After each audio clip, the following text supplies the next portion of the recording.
Hello guys, welcome to Skynomics academy. आज हम जो टॉपिक डिस्कस करने जा रहे हैं वो है बेटा electric flux and Gauss theorem, या फिर बोले हम लोग गॉस थ्योरम डिस्कस करने वाले हैं। ठीक है, तो चलिए फिर शुरू करते हैं।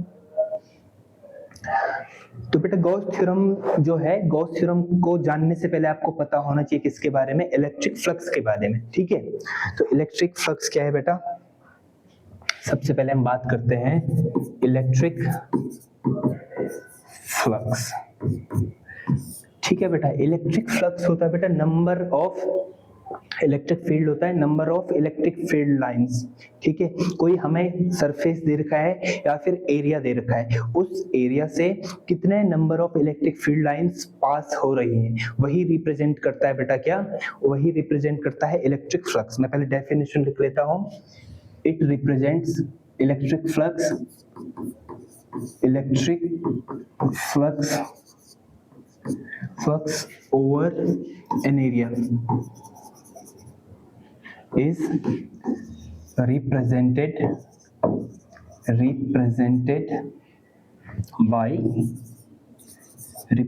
by the number of electric field lines crossing that area। ठीक है बेटा, उस एरिया जो हमें दे रखा है एरिया, उस एरिया को कितने इलेक्ट्रिक फील्ड लाइंस क्रॉस कर रहे हैं, वही रिप्रेजेंट क्या कर रहा है, इलेक्ट्रिक फ्लक्स। बात मैं करूं अगर, जैसे ये हो गया बेटा कोई, ये हो गया कोई एरिया। ठीक है, एरिया हमें दे रखा डेल्टा एस, क्या दे रखा है एरिया डेल्टा एस। तो इससे इलेक्ट्रिक फील्ड लाइंस जैसे ये रिप्रेजेंट कर, ये क्रॉस हो रही हैं, तो ये क्या रिप्रेजेंट कर रहा है बेटा, ये रिप्रेजेंट कर रहा है इलेक्ट्रिक फ्लक्स। ये रिप्रेजेंट कर रहा है कैसे, इलेक्ट्रिक फ्लक्स। ठीक है, इलेक्ट्रिक फ्लक्स को बेटा हम मैथमेटिकली कैसे करते हैं, ये बेटा इलेक्ट्रिक फील्ड की डायरेक्शन है। ठीक है, इलेक्ट्रिक फील्ड, इलेक्ट्रिक जो फ्लक्स है उसको कैसे हम लोग डिनोट करते हैं या मैथमेटिकली कैसे लिखते हैं, फाई ई मतलब क्या है, electric flux is equal to होता है बेटा ई वेक्टर और क्या, डेल्टा एस और एन कैप। ये क्या है बेटा, यहाँ पर डेल्टा एस है बेटा एरिया वेक्टर, डेल्टा एस क्या है, एरिया वेक्टर। डेल्टा एस क्या है बेटा यहाँ पर, area vector, area vector. Basically delta S है एरिया एलिमेंट, डेल्टा एस क्या, एरिया एलिमेंट, और डेल्टा एस एन कैप क्या है, एरिया वेक्टर। ठीक है, डेल्टा एस और एन कैप ये क्या हो गया, एरिया वेक्टर। ठीक है, तो बेटा क्रॉस प्रोडक्ट किस किस का, हम अगर और बात करें, बेसिकली बात क्या होती है, जैसे जो फाई ये होता है क्रॉस, ये स्केलर प्रोडक्ट होता है इलेक्ट्रिक फील्ड का और एरिया वेक्टर का। ठीक है, एरिया वेक्टर का और इलेक्ट्रिक फील्ड का ये स्केलर प्रोडक्ट है, वही क्या हो गया, वही हो गया इलेक्ट्रिक फ्लक्स। ये तो बेटा किस केस में, जब हमारा एरिया वेक्टर का डायरेक्शन यही है, या फिर हम बात करें हमारी इलेक्ट्रिक फील्ड लाइंस उसी डायरेक्शन में मूव कर रही हैं जिस डायरेक्शन में हमारा एरिया वेक्टर है। अब जो एरिया वेक्टर है, एरिया वेक्टर का डायरेक्शन हम कैसे करें, वैसे तो एरिया स्केलर क्वांटिटी होती है, लेकिन एरिया वेक्टर का जो डायरेक्शन होता है उसको हम कैसे फाइनलाइज करें, तो बेटा ये एरिया वेक्टर का डायरेक्शन होता है direction of area vector is always, direction of area vector बेटा ऑलवेज क्या हो जाएगा, ये हो जाएगा ऑलवेज, इज ऑलवेज आउटवर्ड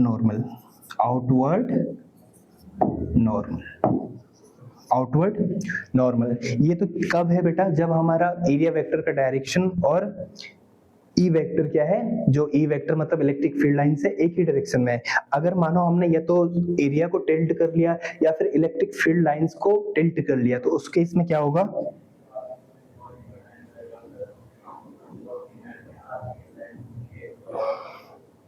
उस केस में क्या हो जाएगा, जैसे हमने बात करी है भाई, ये तो एरिया हमारा ऐसा ही था, ठीक है, लेकिन हमने इलेक्ट्रिक फील्ड लाइंस को ऐसे टिल्ट कर दिया है, यह है electric field lines.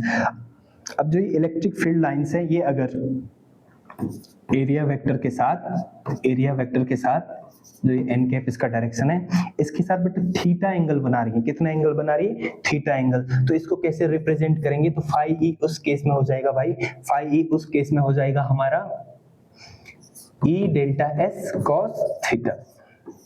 Where theta क्या है बेटा? थीटा है angle between E vector and delta S. Delta S हो गया एरिया वेक्टर और ई वेक्टर हो गया क्या? अपना इलेक्ट्रिक फील्ड। इलेक्ट्रिक फील्ड की डायरेक्शन में और एस की डायरेक्शन में जो एंगल है वो क्या है? थीटा। ठीक है, वो तो हो गया बेटा ये। ठीक है, अब बात आती है हमारी कि इलेक्ट्रिक फ्लक्स को, और जैसे ये तो हमारा पर्टिकुलर एरिया जैसे सिमेट्रिक वो दिख रहा है क्या? सरफेस दिख रहा है ना, एक क्वाड्रिलेटरल है, लेकिन अगर कोई भी क्लोज सरफेस हो तो उसके लिए क्या होगा? उसके लिए बेटा फाई ए हम क्या लिख सकते हैं? फाई ए उसके लिए लिख सकते हैं बेटा close integral A into DS, A vector cross DX. या फिर हम बात करें phi E is equal to क्या हो जाएगा? E DS cos theta, E DS cos theta. ठीक है, क्लोज इंटीग्रल, ये यहाँ पर इसका मतलब बेटा क्लोज इंटीग्रल क्या है? क्लोज इंटीग्रल ये है किसी भी क्लोज सरफेस के लिए। ये था बेटा जैसे ये वो है ना, जैसे सरफेस क्वाड्रिलेटरल, तो ये तो इसके बारे में हमें पता है कि फिक्स इसका शेप है। ठीक है, लेकिन इसका क्या है? कोई भी क्लोज सरफेस हो तो उसके लिए ऐसे डिनोट करेंगे हम लोग, इंटीग्रेशन कर लेंगे। ठीक है, फिर बात आती है भाई हमारी कि जो इलेक्ट्रिक फ्लक्स है ये पॉजिटिव हो सकता है, जीरो हो सकता है, या फिर नेगेटिव हो सकता है। बेटा फर्स्ट केस में पॉजिटिव कब हो जाता है? जब थीटा इज इक्वल टू कितना है? 0 डिग्री। जब हमारा थीटा कितना है? 0 डिग्री है। इसका मतलब है इलेक्ट्रिक फील्ड लाइंस भी उसी डायरेक्शन में, और ये एन कैप मतलब एरिया वेक्टर का डायरेक्शन भी एक ही है। दोनों के बीच कितना एंगल है? 0। तो उस केस में फाई ई क्या हो जाएगा भाई? ई डीएस, ई डीएस हो जाएगा। ठीक है, मतलब cos 0 कितना होता है? 1। दूसरा ये पॉजिटिव हो गया। ठीक है, दूसरा केस है बेटा क्या? नेगेटिव कब होगा? जब थीटा इज इक्वल टू कितना है? 180 डिग्री। इसका मतलब है जैसे इलेक्ट्रिक फील्ड लाइंस अगर ऐसे जा रही हैं तो एन हमारा ऐसा, ठीक है, एन हमारा ऐसा, एन का डायरेक्शन ये है, एंटी पैरेलल है एन कैप का। ठीक है, तो क्या हो जाएगा? फाई ई उस केस में क्या हो जाएगा? माइनस ई डीएस, तो नेगेटिव हो गया। थर्ड केस से बेटा क्या? जब theta is equal to 90 degree. इसका मतलब क्या है? अगर इलेक्ट्रिक फील्ड ऐसा है तो एन कैप ऐसा हो रहा है, 90 डिग्री का एंगल,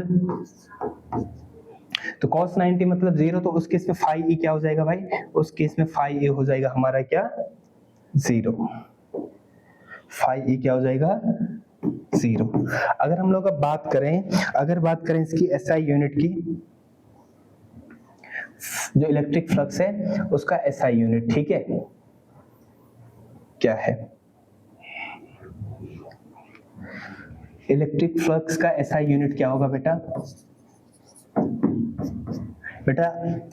इलेक्ट्रिक फील्ड का तो आपको पता है, इलेक्ट्रिक फील्ड का क्या होता है? न्यूटन पर कूलम। और डेल्टा एस क्या है? मतलब एरिया का मतलब मीटर स्क्वायर। तो इसका क्या हो गया? न्यूटन पर कूलम मीटर स्क्वायर। तो ये इसका क्या हो गया? SI unit. एसआई यूनिट क्या हो गया? न्यूटन पर कूलम मीटर स्क्वायर। अगर इसका डायमेंशन की बात करें, इलेक्ट्रिक फ्लक्स के डायमेंशन की बात करें तो क्या होगा भाई? न्यूटन मतलब फोर्स का क्या होता है? ml/t-2, कूलम मतलब हो गया at-1, और मीटर तो हो गया l स्क्वायर। तो क्या बन रहा है भाई? ये ml³ फिर t-3 और a-1। ये क्या हो रहा है? ये हो रहा है क्या? Dimension of electric flux. तो ये बेटा था क्या? किसके बारे में? Electric flux. Electric flux basically क्या है? इलेक्ट्रिक फ्लक्स है बेटा number of electric field lines crossing that area. जिस एरिया में हमें इलेक्ट्रिक फ्लक्स चाहिए, मतलब उस पे कितने इलेक्ट्रिक फील्ड लाइंस क्रॉस उसको कर रहा है। ठीक है, अब बात आती है गॉस थ्योरम क्या है। तो गॉस थ्योरम का स्टेटमेंट क्या होता है बेटा? कि electric flux over closed surface, electric flux over closed surface क्या होता है? 1/ε टाइम्स ऑफ किसका? Total charge. इसका मतलब क्या है बेटा? स्टेटमेंट इसका लिख देते हैं गॉस थ्योरम का। Electric flux over a closed surface electric flux over a closed surface,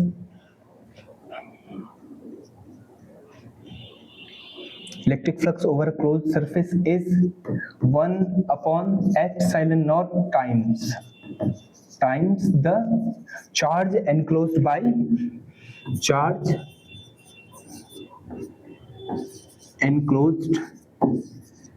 by surface।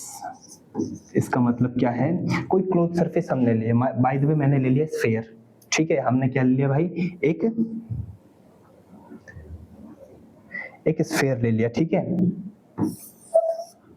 अब इस स्फीयर में कुछ ना कुछ चार्ज है, Q1, Q2, Q3, ठीक है, बहुत सारे चार्जेस हैं इसमें, और टोटल चार्ज मैंने इसका मान लिया कैपिटल Q। आउटसाइड भी बहुत सारे चार्ज हैं, ठीक है। तो ये हो गया भाई, कोई हमने ले लिया है क्लोज्ड सरफेस। ध्यान के रखना है, गॉस थ्योरम किसके लिए, क्लोज्ड सरफेस के लिए। तो इसके हिसाब से बेटा जो फाई ई है, phi E over that close surface, इस क्लोज सरफेस में फाई ई क्या होगा, 1 upon epsilon naught times of Q क्या है बेटा, चार्ज एनक्लोज्ड, ठीक है। फाई ई क्या हो जाएगा, Q अपॉन एप्सिलॉन नॉट, ठीक है, Q upon epsilon naught, where Q क्या है बेटा, चार्ज एनक्लोज्ड, और ये क्या है, एब्सोल्यूट इलेक्ट्रिकल परमिटिविटी, ये क्या है, इलेक्ट्रिकल परमिटिविटी, ठीक है। ये है इसका मतलब, इसमें नोटेशंस क्या है गॉस थ्योरम में, phi is equal to Q upon epsilon naught, ठीक है। आपको यहाँ पर ध्यान क्या रखना है बेटा, गॉस थ्योरम कहाँ पर है, गॉस थ्योरम कहाँ पर अप्लाई करनी है, क्लोज्ड सरफेस में। क्या ध्यान रखना है, क्लोज्ड सरफेस में। साथ ही साथ ध्यान रखने की आउटसाइड चार्जेस कितने भी हो, आउटसाइड चार्जेस ओवर क्या, क्लोज्ड सरफेस के आउटसाइड कितने भी चार्जेस है वो कंट्रीब्यूट नहीं करेंगे किसमें, इलेक्ट्रिक फ्लक्स में। तो एक पॉइंट और इसमें लिख लेते हैं हम, जो आउटसाइड चार्जेस हैं, चार्जेस आउटसाइड द सरफेस, और सरफेस कैसा, closed, charges outside the surface do not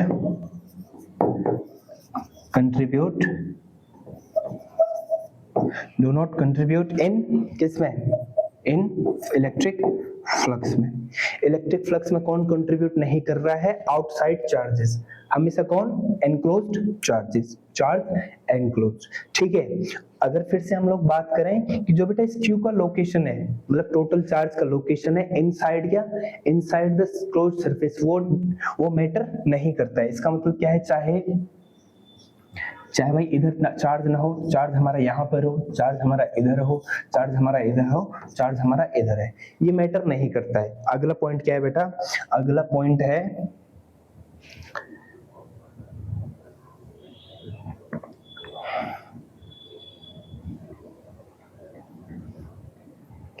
जो बेटा लोकेशन ऑफ, अगला पॉइंट था अपना क्या, लोकेशन of Q inside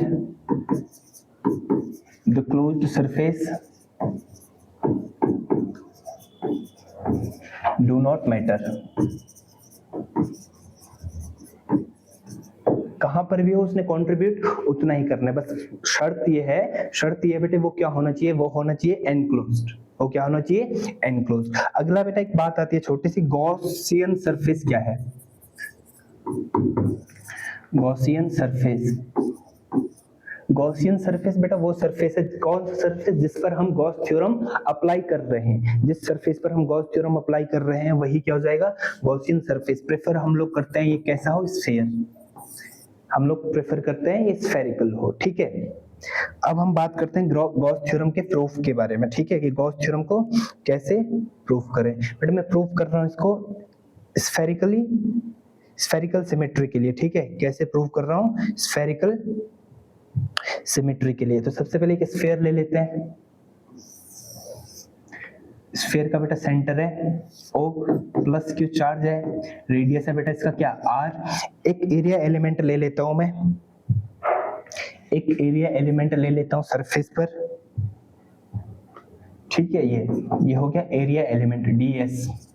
इस पर एक पॉइंट मैंने ले लिया बेटा P, क्या ले लिया P।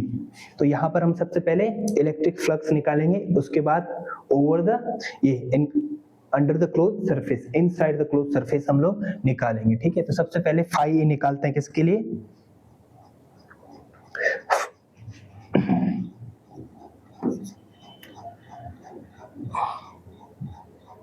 बेटा प्लस क्यू के कारण इस पी पर क्या होगा, कुछ ना कुछ इलेक्ट्रिक फील्ड होगा, उसका डायरेक्शन क्या होगा बेटा, ठीक है ई। अब एरिया वेक्टर भी है साथ में इसमें, एरिया वेक्टर का डायरेक्शन क्या होता है, आउटवर्ड नॉर्मल, तो एरिया वेक्टर भी इसी डायरेक्शन में लग रहा है, और आर कैप तो है ही इसी में, ठीक है, रेडियस, रेडियस का डायरेक्शन, ठीक है। तो अगर हम लोग बात करें electric field at P due two plus Q, क्या होगा भाई, ड्यू टू प्लस क्यू क्या होगा, इलेक्ट्रिक फील्ड क्या होता है 1/4 pi epsilon naught Q upon R square, और मैं यूनिट आर कैप भी लिख रहे हैं क्योंकि हम वेक्टर फॉर्म में लिख रहे हैं, ठीक है। लेकिन बेटा यहाँ वो क्या हो जाएगा, फाई ई क्या हो जाएगा, अब इलेक्ट्रिक फ्लक्स एट पी, हम एरिया एलिमेंट की बात कर रहे हैं, तो क्या होगा ds के लिए d फाई, क्या होगा d फाई ई क्या होगा भाई, e vector dot ds vector, ठीक है। तो ये क्या हो जाएगा, ये हो जाएगा भाई अपना क्या 1/4 pi epsilon naught q upon R square R cap, और ds क्या है बेटा, एरिया वेक्टर है, तो ds n cap, ds n cap. फिर से अगर बात करें हम लोग तो 1/4 पाई एप्सिलॉन नॉट q, मैं ऐसे लिख लेता हूँ q upon 4 pi epsilon naught ds upon R square, और साथ में लिखता हूँ r cap into n cap. बेटा दोनों क्या है, दोनों यूनिट वेक्टर एक ही डायरेक्शन में है, दोनों यूनिट वेक्टर क्या है एक ही डायरेक्शन में, तो इनका जो डॉट प्रोडक्ट है वो क्या आ जाएगा 1, वो क्या आ जाएगा 1। तो यहाँ से ये क्या हो जाएगा q 4 पाई एप्सिलॉन नॉट क्या हो जाएगा भाई,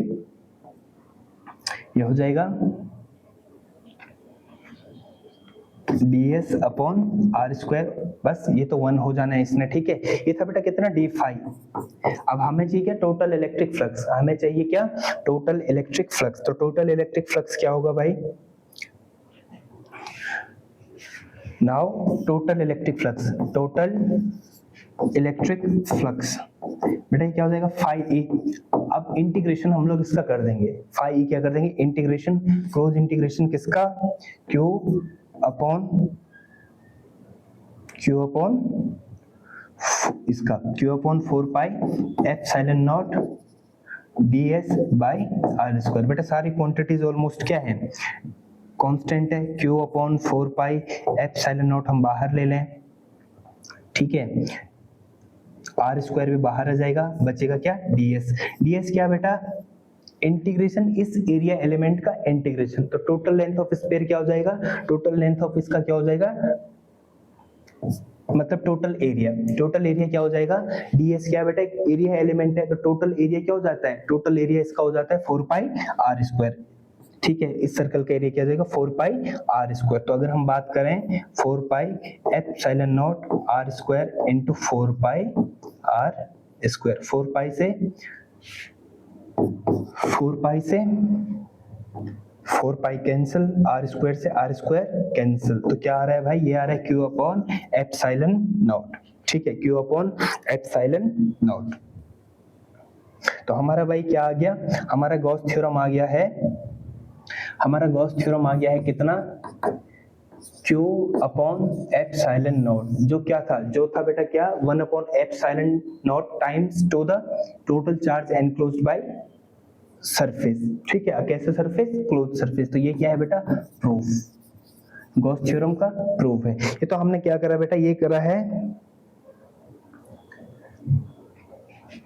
अगर बेटा टोटल चार्ज क्या हो कैपिटल Q, तो क्या हो जाएगा गॉस थ्योरम क्या हो जाएगा भाई उस केस में, phi E is equal to Q upon epsilon naught, ठीक है, तो टोटल गॉस थ्योरम क्या हो रहा है, 1/ε0 इनटू चार्ज एनक्लोज्ड। ठीक है बेटा, तो यही तो था गॉस थ्योरम। तो आज हमने क्या करा बेटा, इलेक्ट्रिक फ्लक्स के बारे में जाना, उसके साथ ही साथ क्या प्रूव करा है, गॉस थ्योरम। ठीक है, गॉस थ्योरम हमने प्रूव करा है। ठीक है, गॉस थ्योरम प्रूव कर ली है। उसके बाद इलेक्ट्रिक फ्लक्स के बारे में पढ़ा, और इलेक्ट्रिक फ्लक्स किस केस में पॉजिटिव, किस केस में नेगेटिव, किस केस में जीरो होता है, वो सब भी हमने देख लिए। ठीक है, चीजें वो हमने देख लिए। तो आज के लिए इतना ही, मिलते हैं अपने नेक्स्ट लेक्चर में।